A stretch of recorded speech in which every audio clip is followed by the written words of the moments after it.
కవితలతో కథం పదం తొక్కడానికి సిద్ధంగా ఉన్న కవిమిత్రులు అందరికీ నమస్కారం.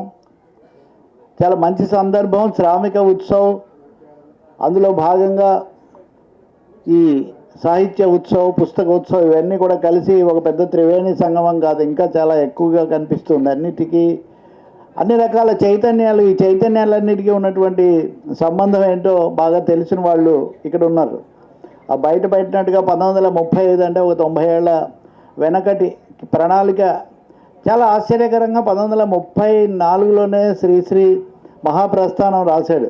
1935లో ప్రణాళిక, 35లోనే శ్రీశ్రీ అది రాశాడు. దానికంటే ఒక 25 ఏళ్ల ముందు గురజాడ అప్పారావు గారు ఇప్పుడు పాడిన దేశభక్తి గీతం రాశారు. ఒక విధంగా తెలుగు సాహిత్యానికి, విశేషించి విశాఖపట్టణానికి ఈ అభ్యుదయ సాహిత్యంతో, శ్రామిక వర్గ సాంప్రదాయంతో ఉన్నటువంటి వరవడి ఇలా కొనసాగటం చాలా సంతోషకరమైన అంశం. శ్రామిక కవనం, శ్రామికులు వాళ్ళ లేబర్ కోడ్లు, వాళ్ళ డిఏలు, వీటి బదులు కవులు ఎందుకు వస్తారు అంటే చిత్రం, శిల్పం, కావ్యం, గానం, కవనం ఇలా కళలన్నీ శ్రమజనితాలు, మానవులందరి కృషి ఫలితాలు. ఈ కళలన్నీ కూడా మనుషుల శ్రమే, చేసి ఉండకపోతే ఈ కళలన్నీ ఏమీ ఉండేవి కాదు అనేది అందరికి కూడా తెలుసు. ప్రతి కళలో ఇప్పటికి కూడా, ఇప్పుడు ఏఐ వచ్చిన తర్వాత కూడా మీరు విని ఉండవచ్చు, ఏఐకి భాష నేర్పడానికి మన నాట్య రీతులు అవి చూపిస్తున్నారు. కూచిపూడిలోనో ఇంకో దాంట్లోనో చెయ్యిలా అంటే జెస్చర్స్లో చాలా లాంగ్వేజ్ ఉంది. వీటన్నింటిలో కూడా ఎందుకు వచ్చాయంటే ఇవన్నీ కూడా సమిష్టి జీవితంలో నుంచి వచ్చాయి కాబట్టే కళలు, శ్రమ ఇవి రెండు కూడా పరస్పర పోషకాలు, పరస్పరం నిలబెట్టేవి కూడా.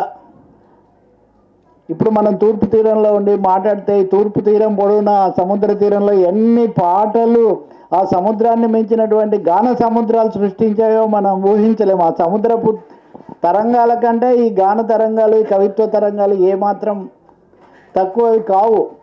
ఇప్పటికి కూడా కవులు, కళాకారులు అదే ఊపులో ఉన్నారు. ఏదో చెప్తారు కదా, కాకై కోకై కోరంగి రేవుకై కోటిపల్లి రేవుకై, ఆ స్థాయిలో ఈ కవిత్వం ఇప్పటికి కూడా. ఇది లేబర్ కోడ్లకు కూడా వేస్తాము.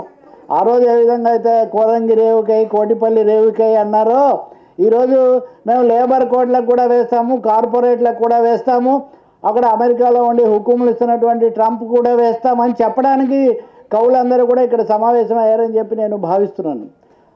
విశాఖపట్నం సరే, రాజధానిలో అవన్నీ మేము ఎలాగో రోజు డిబేట్లు చేస్తాం, అక్కర్లేదు. కానీ రాజధాని ఒకటిన్నా, మూడన్నా, వికేంద్రీకరణ అన్నా, ఏం పేర్లు పెట్టినా సరే విశాఖపట్నం ఇప్పుడు ఆంధ్రప్రదేశ్లో అన్ని రకాల కార్యకలాపాలకు ఒక వేదికగా ఉందనే వాస్తవాన్ని మటుకు ఎవరు కాదనలేని ఒక పరిస్థితి అయితే వాస్తవం ఉంది.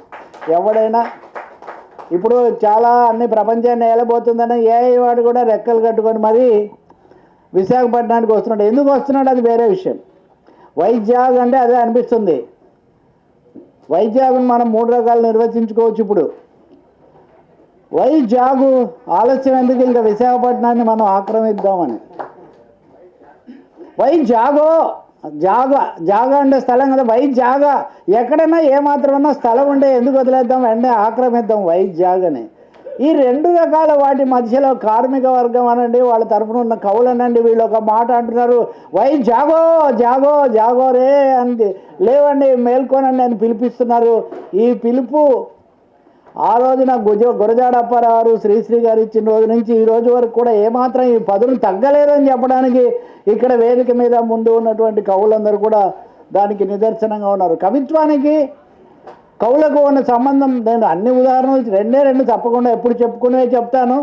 నరుల చెమటను తడిసి మూలం ధనం పంటలు పండవలెనోయ్ అన్నాడు గురజాడ చాలా స్పష్టంగా. సంపద సృష్టిస్తాము, ఇలా అంటే సంపద సృష్టిస్తాము, బాబాలైనా బాబులైనా ఇలా అంటే సంపద సృష్టించబడదు.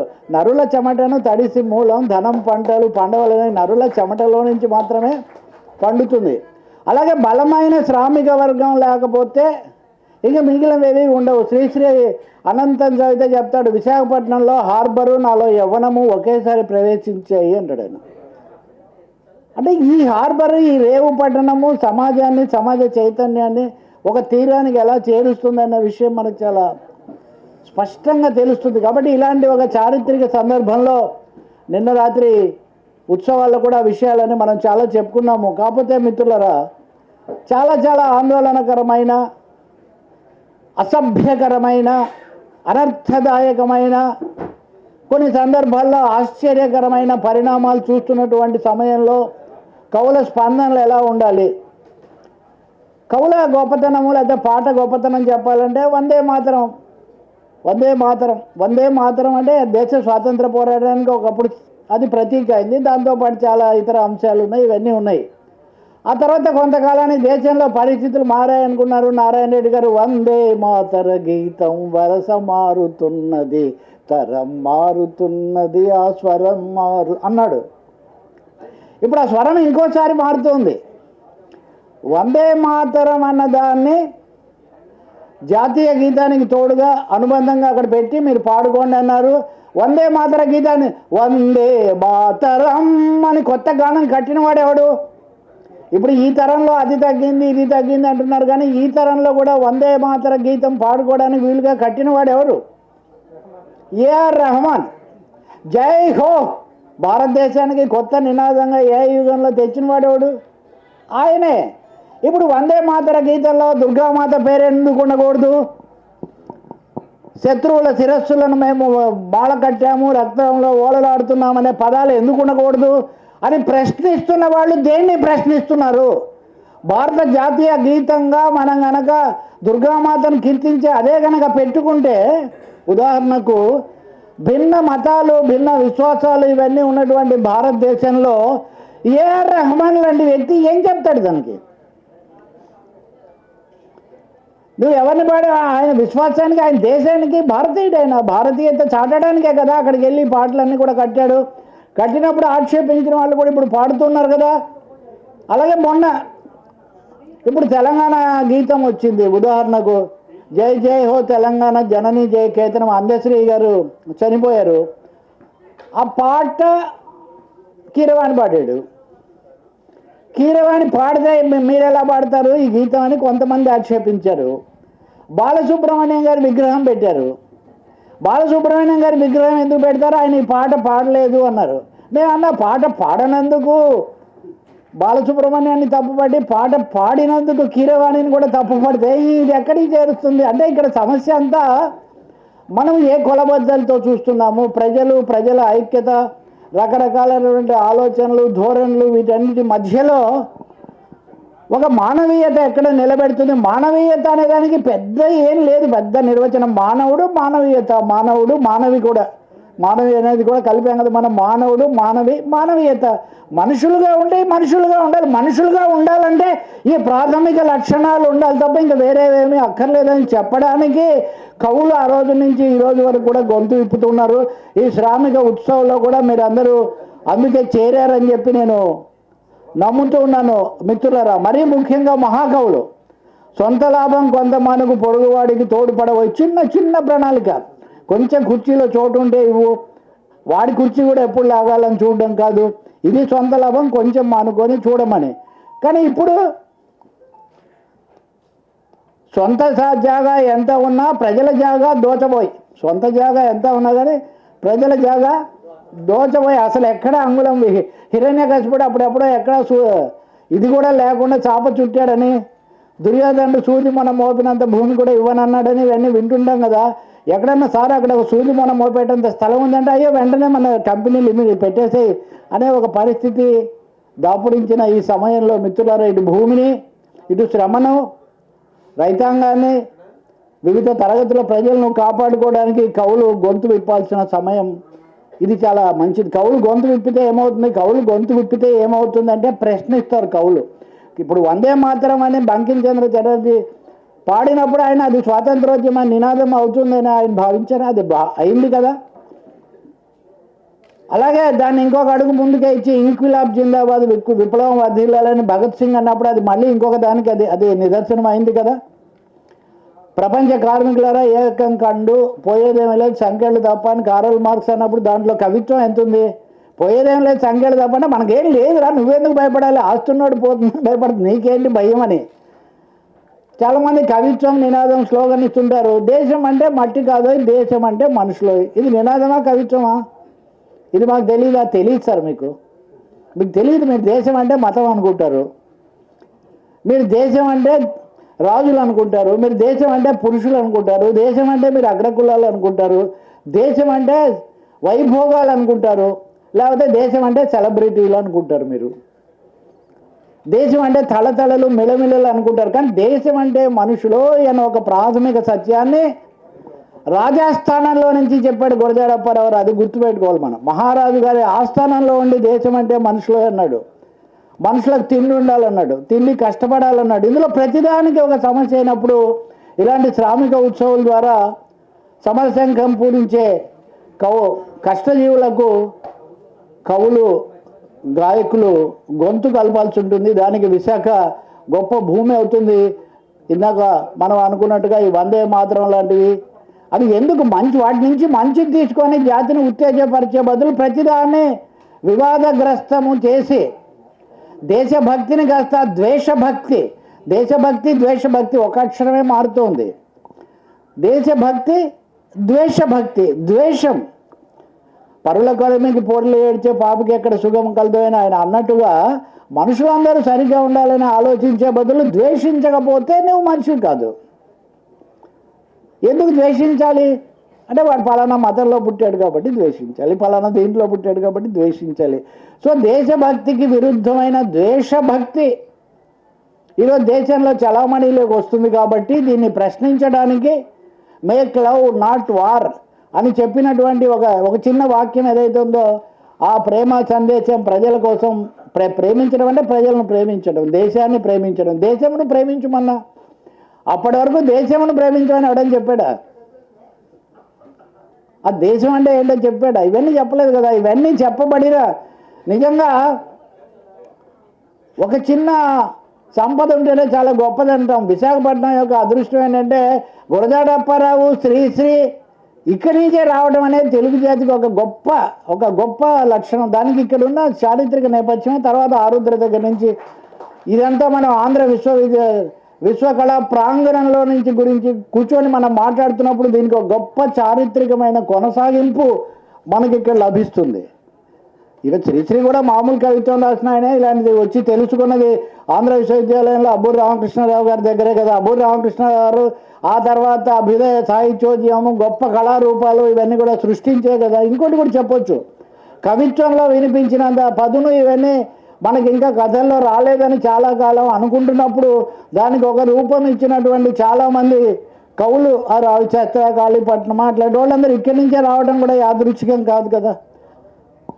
చాలాసార్లు ఇప్పుడు మేము రోజువారీ చర్చల్లో కోర్టులు, కేసులు వీటిలో మునిగి తేలుతుంటాం. అసలు కేసులు ఎందుకు వస్తాయో, ఎందుకు అయిపోవో, ఎప్పుడు వస్తాయో ఏం తెలీదు.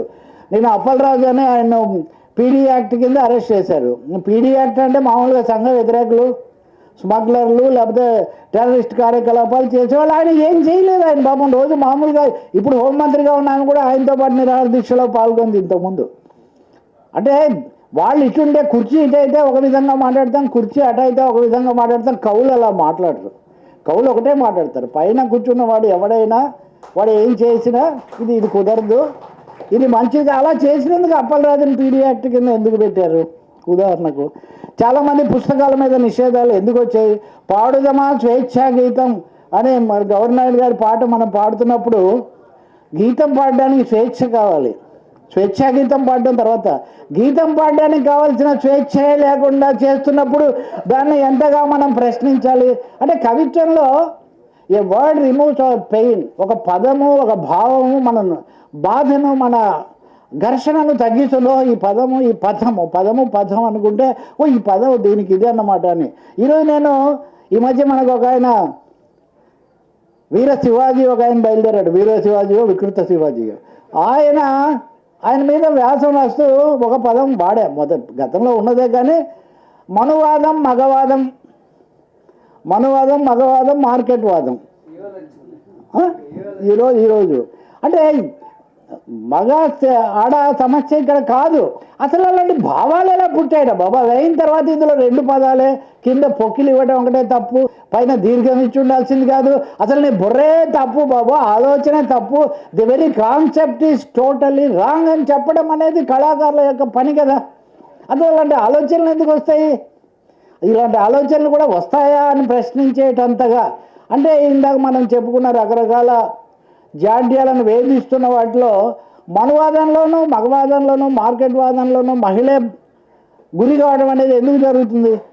ఇవన్నీ ఆలోచించాల్సిన అంశాలు. ఇంకా లేబర్ కోడ్లు అవన్నీ బహుశా ఈ 4 రోజుల్లో సిఐటి మిత్రులు చాలా తీర్మానాలు చేస్తారు, సభలు అవన్నీ కూడా జరుగుతాయి. కానీ ఒకటైతే నిజం, ఈ రాసే కవులు, రచయితలు, కథకుల్లో చాలామంది కార్మికులు, మధ్యతరగతి ఉద్యోగులు ఉన్నారు.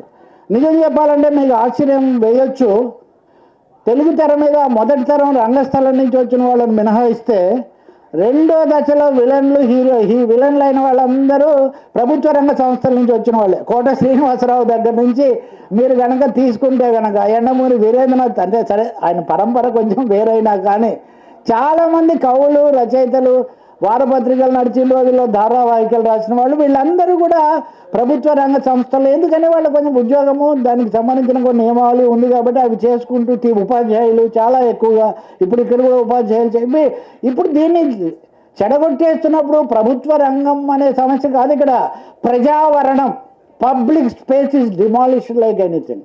సో పబ్లిక్ స్పేస్ అనే దాన్ని డిమాలిష్ చేస్తున్నప్పుడు, ఇందాక నిన్న రాత్రి ఎవరో ఒక ఆయన పాడుతున్నాడు, ఇప్పుడు కూడా పాడుతున్నారు, పబ్లిక్ స్పేస్ ఎక్కడుంది? దూరం తగ్గింది, దూరం తగ్గిందా పెరిగిందా? నా పక్కన ఉన్న వాడితో నేను మాట్లాడకుండా ఎక్కడో ఉన్న వాడితో కాంటాక్ట్ కుదుర్చుకోవడం పెరిగిందా? కాబట్టి దూరాలు, మనుషుల మధ్య దూరాలు పెంచి కేవలం డాలర్లు, రూపాయలు, ఎవరొచ్చి మాట్లాడినా 2 మాట్లాడిన తర్వాత 3వ మాట ఇల్లు ఉందా లేదా, ఏమన్నా 2-3 ప్లాట్లు ఉన్నాయా, ఇదే కదా చర్చ. హ్యూమన్ థింగ్స్ ఎలా తగ్గిపోతున్నాయి? దీనికి ఒకరి కారణం అని నేను చెప్పట్లా, ఒక అభద్రతలో మనిషిని కూరుకుపోయేటట్టుగా చేస్తుంది సమాజం. అభద్రతలో నుంచి దానికి సంబంధించి అభద్రతను మళ్ళీ సొమ్ము చేసుకోవడానికి కుల, మత వ్యవహారాలన్నీ కూడా తీసుకొస్తున్నారు. ఒకప్పటికంటే ఇప్పుడు చాలా ఎక్కువ చట్టపట్టాలు పట్టుకొని దేశస్తులందరూ నడవవలన్నది ఇప్పుడు ఎందుకు పోయింది? కాబట్టి ఇటు కార్మిక వర్గము, వీళ్ళ హక్కులు, వీటన్నిటిని గురించి చూసినా, ఇంకోవైపున ప్రజాస్వామ్యం, లౌకికతత్వం, మత సామరస్యం, స్వేచ్ఛ అన్నిటికంటే మించి అనేది కనుక మనం ఆలోచించినా ఇప్పుడు చాలా విపత్కరమైన, ఆందోళనకరమైన పరిస్థితిలో మనం ఉన్నాము. అప్పుడు కూడా ఈ రకరకాలైనటువంటి ఫ్యాసిస్టు తరహా శక్తులు లేదా అణచివేతలు వచ్చినప్పుడు వాటి మీద గళవెత్తారు. ఖచ్చితంగా ఈ అభ్యుదయ కవుల ప్రణాళికనే అప్పుడు అబ్బు రామకృష్ణరావు గారు శ్రీశ్రీకి ఇచ్చారు. ఇదే ఆంధ్ర యూనివర్సిటీ గ్రంథాలయంలో. మరొకసారి శ్రామిక ఉత్సవ్ తెలుగు సాహిత్య లోకానికి ఈ విశాలమైన ప్రజాస్వామ్య లౌకిక అభ్యుదయ ప్రణాళిక అందజేస్తూ ఉంది. ఈ శ్రామిక ఉత్సవ్ ఇక్కడ నిర్వహించడం ద్వారా రాబోయే రోజుల్లో ఈ సవాళ్లను తట్టుకొని శ్రామిక వర్గ ప్రయోజనాలు, దేశ సమైక్యత, లౌకిక తత్వం, ప్రజాస్వామ్యం ఇట్లాంటి వాటిని కాపాడుకోవడానికి మనం కంకణం కట్టుకోవాలి, కళాలతో, కార్యాచరణతో. వీటన్నిటికీ తోడు నిన్న రాత్రి మేము చర్చ బౌద్ధం ప్రభావం అది ఇదని విశాఖలో నిలబడి చూస్తే చుట్టూ బౌద్ధ ఆరామాలు, అవశేషాలు అవన్నీ కూడా గొప్ప ప్రజాస్వామ్య స్ఫూర్తిని కలిగిస్తాయి. తొట్లకొండకి వెళ్తే పైన ఏముంటుంది, మధ్యలో గురువు గారు కూర్చుంటే చుట్టూ శిష్యులు కూర్చొని ఆయన చెప్పే బోధల మీద చర్చ సాంప్రదాయం, ప్రజాస్వామ్య సాంప్రదాయాన్ని నేర్పించిన ఈ చోట ప్రజాస్వామ్యానికి ముప్పు కలిగి మీరేమీ మాట్లాడకూడదు, మీరు రాకూడదు, మీరు అసలు కదలకూడదు, ముందే మీ మీద ఆంక్షలు పెడతామనే పరిస్థితులు వస్తున్నప్పుడు కవులు ఏమాత్రం విశ్రమించకూడదు. నేను అనుకుంటాను క్రమంగా జరుగుతూ వస్తున్నటువంటి కార్యక్రమాల్లో ఇదొక ముఖ్యమైన మలుపు అవుతుంది. చాలామంది ఇంత ఎండలో ఇవన్నీ ఉన్నా కానీ ఇక్కడికి వచ్చి చాలా సిద్ధంగా ఉన్నారు. బహుశా యుద్ధం కోసం కూడా ఉండొచ్చు నా మీద, ఇంక ఇలాగే ఎంతసేపు మాట్లాడతామని. సో యుద్ధానికి సిద్ధమై ఉన్నప్పుడు దీన్ని నేను ముగిస్తూ, మళ్ళీ మధ్యలో కావాలంటే మనం మాట్లాడుకో